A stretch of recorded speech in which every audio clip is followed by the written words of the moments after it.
Thank you so much for staying with us. We are sitting down with America's most trusted dentist, and I'm not the one asking the questions, you are. Well, when word got out that we were going to be sitting down with America's most trusted dentist, the questions, Dr. Haas, just started rolling in. Wonderful. And you've agreed to give us a little bit of your time today so we can answer some of them. Let's do it. All right, here's the one that came in most often. And you said this is actually a pretty controversial one. Should I use fluoride toothpaste, and are they all the same? Yeah, that's a great question. The fluoride controversy has been around since I've been practicing dentistry, and the reason is I think people take sides because they don't look at the full picture of fluoride. Fluoride does work. It does strengthen your teeth. The way it works is just about every time you put food or drinks in your mouth becomes acidic. What fluoride does, it bonds to the hydroxyapatite, which is a part of your teeth, and forms this new mineral called fluorapatite. When fluorapatite gets deposited back into your teeth, the teeth become 10 times stronger. Wow. However, fluoride has some potential toxicities.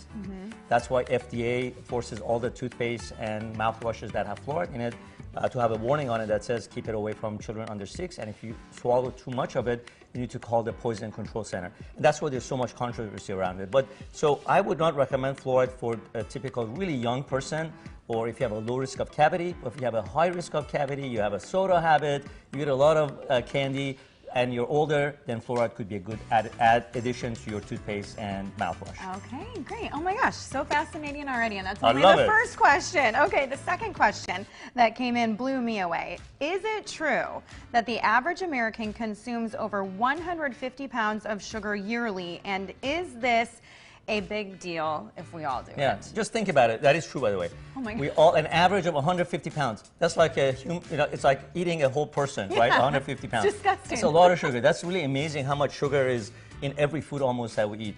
But what's also not in the food is just as important as what's in the food. Sugar is bad, but we're also missing the right nutrients for healthy teeth and healthy bones and healthy bodies. Calcium requires 3 other vitamins like vitamin A, vitamin D, and vitamin K2 to get absorbed in our teeth and our bones. So we want to make sure we not only avoid sugar as much as possible, but have foods that have vitamin E, A, D, and K2 and calcium.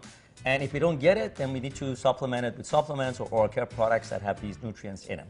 Okay, great. You are such a wealth of knowledge, Dr. Haas. Here's the third question that came into us. At what age should you take your kid to the dentist for the first time, and why? So the American Academy of Pediatric Dentistry says that every child should see a pediatric dentist by the time their baby teeth start erupting, which typically happens about 6 months of age, or no later than age 1. 84% rely on pediatricians for their oral care advice. But do you know how much pediatricians learn about oral care in medical school? Almost zero, right? And so it's really important to see a pediatric dentist by age 1 because of all the things. By the way, I personally recommend seeing a pediatric dentist, or at least going to a pediatric dentist and finding a pediatric home before your baby is born, because you know the first few months of when you have a baby is so busy, and so finding a pediatric dentist within the first 6 months is not a priority. So I recommend finding a pediatric dentist before the baby is born, find a dental home, and then when potential issues come up, like let's just say the baby has a tongue tie and that's interfering with breastfeeding. That's just one example. You have someone to go and get advice from. Okay, well that is brilliant. Those were the 3 most asked questions that came in. We're always taking more questions, so send them our way if you have them for Dr. Haas. And in the meantime, I do want to take just a quick second to recommend your book, If Your Mouth Could Talk. This is a USA Today and Wall Street Journal bestseller. It's a quick read. Why should every parent pick this up? Because your mouth is so much more about just cavities that a dentist can fill, or some crooked teeth that the orthodontist can straighten. Your oral health and your children's oral health, it's linked to almost everything in your life. The quality of your life, from literally conception and health of pregnancy to airway and sleep to quality of how the school.